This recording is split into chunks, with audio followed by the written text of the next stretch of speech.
ini untuk kita sebut pabrik terbesar ini adalah karena dia bisa memproduksi sinte tadi Pak. Terutama sintenya itu kita bisa memproduksi 1,2 ton, ini adalah terbesar yang pernah kita ungkap di Indonesia.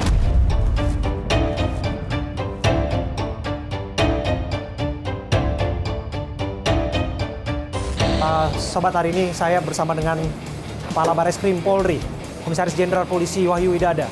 Kami berada di Kota Malang, Jawa Timur, dan kami berdiri di sebuah rumah yang tidak biasa karena ini luar biasa. Ini adalah laboratorium narkoba terbesar di Indonesia. Betul demikian, Jenderal? Ini laboratorium bisa dikatakan terbesar, salah satu yang besar lah. Karena di sini ada dibuat tiga pabrik di sini.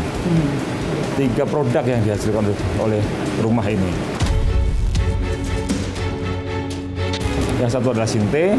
Ini yang sinte terbesar di Indonesia yang selama ini kita temukan.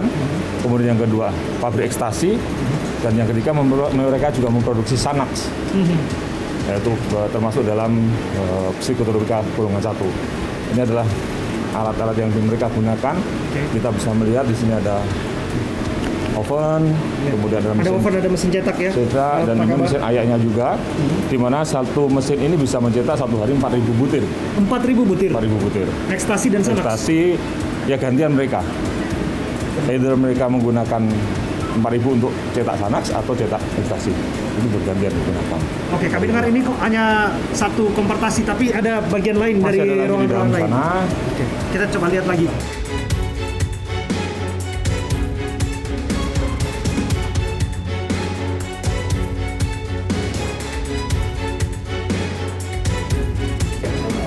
Storage-nya ya? Ini storage-nya untuk menyimpan barang-barang yang sudah jadi, bahan-bahan yang sudah jadi. Ini bahan bakunya juga ada di sini, bahan jadi tembakau yang sudah jadi. Nah, kita bisa perlihatkan sedikit ya, Jenderal ya. Mohon maaf, kita juga nggak akan merusak apapun di sini, tapi kita sengaja menggunakan sarung tangan, Jenderal. Izin saya pegang, Jenderal. Nah, kita bisa lihat di sini. Ini dia tembakau sintetisnya. Apa di balik ini semua? Kami dengar ada 5 orang yang diamankan di rumah ini. Ini merupakan pengembangan dari 3 orang yang lebih dulu ditangkap di Kalibata. Bisa sedikit dijelaskan? Ini ada pengembangan dari ketika kita mendapat informasi masyarakat ada peredaran sinte di daerah Kalibata, di Kalibata City. Kemudian kita lakukan penggerbekan dan dilakukan penyelidikan oleh teman-teman kita dari Bareskrim, bekerja sama dengan Polda Jatim, bekerjasama dengan teman-teman BNNP yang ada di Jawa Timur ini, dan juga dengan teman-teman dari Bea Cukai. Kita berkolaborasi. Hasil kolaborasi kita bisa temukan tempat pabriknya ada di sini. Nah, pengendalinya sedang kita kejar. Betul, warga negara asing? Masih dalam penyelidikan. Oke, Jenderal bisa cerita sedikit, apakah ini terkait dengan jaringan internasional? Barangkali ada nama Freddy Pratama yang sedang dicari saat ini oleh Dir Narkoba Bareskrim Polri. Sampai sekarang kita belum mengarah ke sana, tapi yang pasti karena ini kan baru kemarin kita gerbek. Betul. Kita juga belum melakukan pemeriksaan secara mendetail dengan para tersangkanya, karena mereka yang ada di sini juga adalah para pekerja, para koki, dan juga pengecernya, pengedarnya. Nah, untuk sampai ke sana kan nanti membutuhkan satu proses penyelidikan.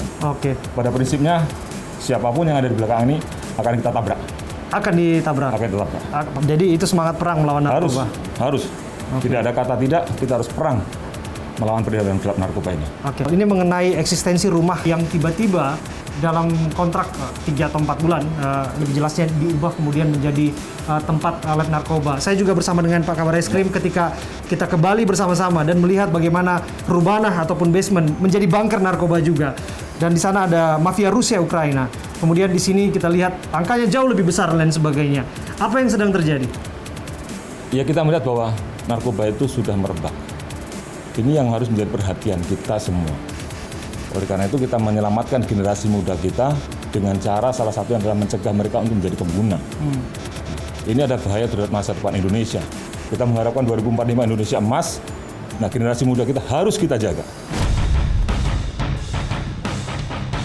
Oleh karena kita juga mohon kepada masyarakat semua untuk dapat memberikan informasi apabila terjadi hal yang seperti ini. Karena kalau kita melihat rumah di tempat yang sangat ramai seperti ini, tak terdeteksi. Padahal ini kalau kita lihat baunya luar biasa. Sangat menyengat. Masyarakat sebenarnya sudah mulai curiga juga. Kalau di Bali kemarin kan kita ada di bawah tanah. Ini kan, Nah, tapi kita sama-sama berkolaborasi, seluruh pihak, seluruh elemen. Seluruh elemen masyarakat berkolaborasi untuk sama-sama memberantas narkoba dari hulu maupun hilir. Oke. Dan pesannya tak berhenti di sini. Apa yang dilakukan hari ini dan secara simultan terus-menerus akan menjadi pesan bagi siapapun, jangan main-main. Jangan main-main dengan Nggak kompromi untuk ini. Kalau jadi pemakai itu bandit traffic, sulit untuk kembali, sulit untuk pulih kembali. Oleh karena itu, jangan pernah menggunakan narkoba, jangan pernah pakai narkoba. Dan bagi para pelaku pengedar, pengecer, kita akan kejar sampai tangkap mereka.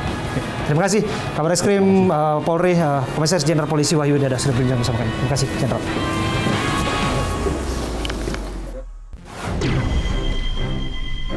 Selanjutnya, saya Abraham Silaban secara eksklusif mewawancarai 2 orang tersangka.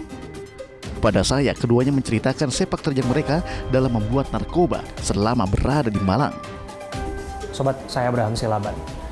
Untuk menjawab pertanyaan, siapa di balik lab narkoba terbesar di Indonesia yang ditemukan oleh Polri di Kota Malang, Jawa Timur, kita akan berbincang secara eksklusif bersama dengan 2 orang tersangka dari 5 orang tersangka yang diamankan di rumah ini. Ada Mas Febri dan ada juga Mas Yudi. Mas Febri ya? Oke. Dan Mas Yudi betul? Iya. Mas Febri dan Mas Yudi, kapan akhirnya diamankannya? Kapan ditangkapnya? Mas Febri dulu deh. Tadi pagi. Tadi pagi? Saat apa itu? Saat lagi bikin bahan. Lagi? Bikin bahan.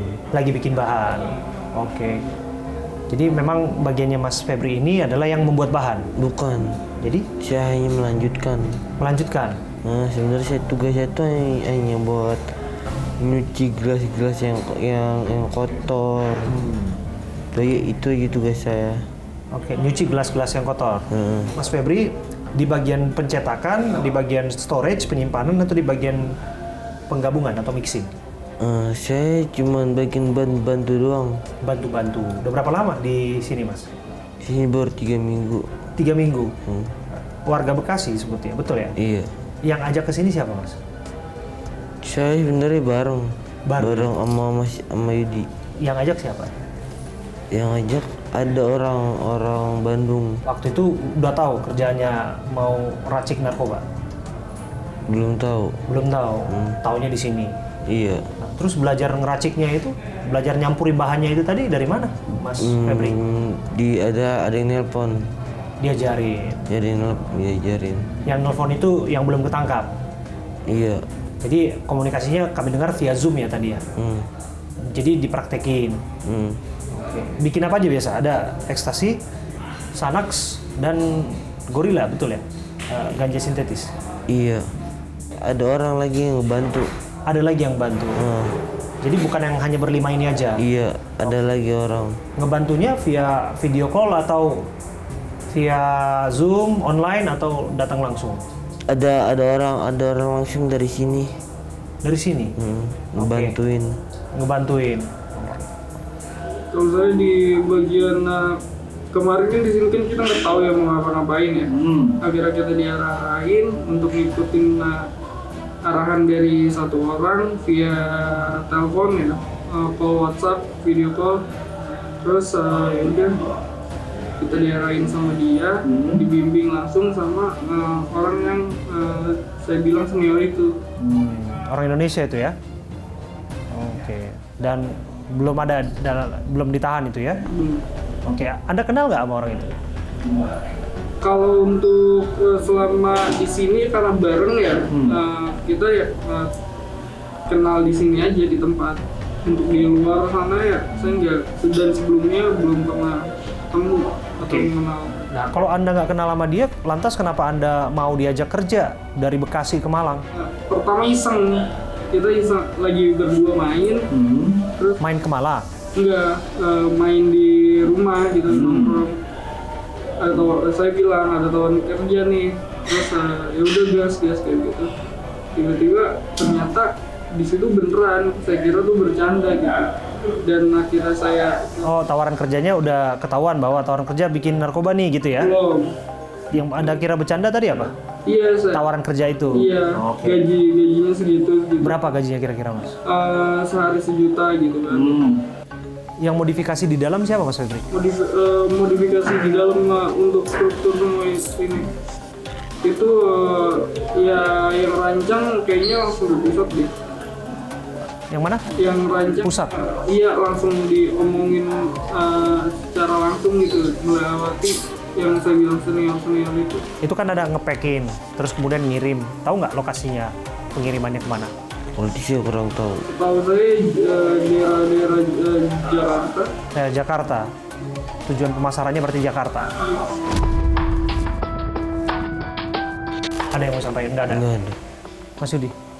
Untuk generasi muda ya, jangan pernah sentuh-sentuh deh sampai kena namanya narkoba. Terima kasih sekali lagi ya atas keinginan Mas Febri, Mas Yudi. Mereka mau berbicara kepada kami untuk menceritakan peran mereka, tentu saja yang disebutkan bahwa mereka menjadi bagian dari ini. Tapi mereka disebutkan nggak sendiri, ada pengembangan-pengembangan lain. Kita hargai otoritas polisi untuk mengembangkannya dan kita akan kawal sampai pada prakteknya. Siapa di balik ini semua harus ditindak secara tegas. Karena ini menjadi pesan bagi siapapun.